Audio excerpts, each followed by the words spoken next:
voor.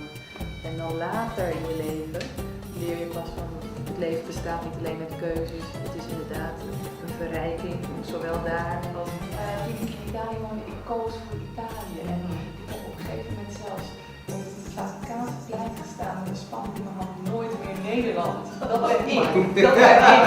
Ja, nooit meer Nederland. En wij wilden dan altijd want de broer kwamen altijd vanuit Nederland. Dus wij wilden dat de Nederlanders thuis dat zagen. Dat een groepje Nederlanders daar zo fijn in Italië hadden. En we hoefden helemaal, we hadden niks nodig met Nederland. Nee, we hadden helemaal niks met Nederland. We hadden echt letterlijk niks meer met Nederland. Dus dat was toen hoe ik toen voelde. Van, ik heb niks nodig van Nederland. Duizenden dromen, denk ik. En jij triggert er nu ook met die opmerking. Lilian, we willen jou graag horen. Alleen dat ene wat je wil. Ja, maar wat is het? Bij de droom had ik al geschreven van ik deel al zoveel met ieder nationaliteit, cultuur, noem maar op. Ja. En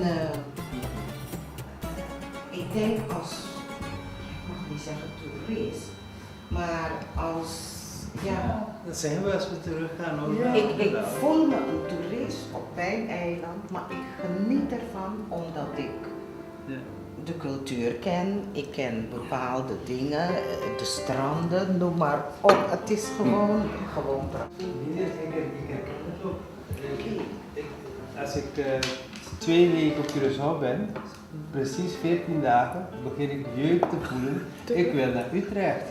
En eerder was ik wil Amsterdam, of ik wil naar Sint Maarten, daar heb ik ook al. Dus die er zijn, die er ook van, maar ik vind dat ik op deze wereld ben. Met zoveel kleuren, zoveel bloemen. En dan net zoals bloemen, dan denk ik, dat is elke dag een wonder. En ik ben blij dat ik dus dat vanmiddag ook weer zo omringd door hele andere dingen dan ik doorgaans zie. En ben ik heel blij ook dat ik nog meemaak en het zal ook een deel van mijn inspiratie zijn. Ik hoor heel mooi. Je hoort woorden, je hoort, ander doet het met muziek, ander doet het met geschreven woord. Jij doet het veel met jouw penseel. Elk individueel perspectief opent een nieuw uitzicht op een groter realiteit. Als ik de wereld door jouw ogen en jij de wereld door mijn ogen ziet, zullen we beide iets ontdekken wat we alleen nooit ontdekt hadden. Gedicht van Peter Singer. Ik doe dat met wat andere woorden. Ik zeg dat altijd met verrijking voor beide kanten. Niet dat we begrijpen is doorslaggevend, maar wat we nog kunnen leren.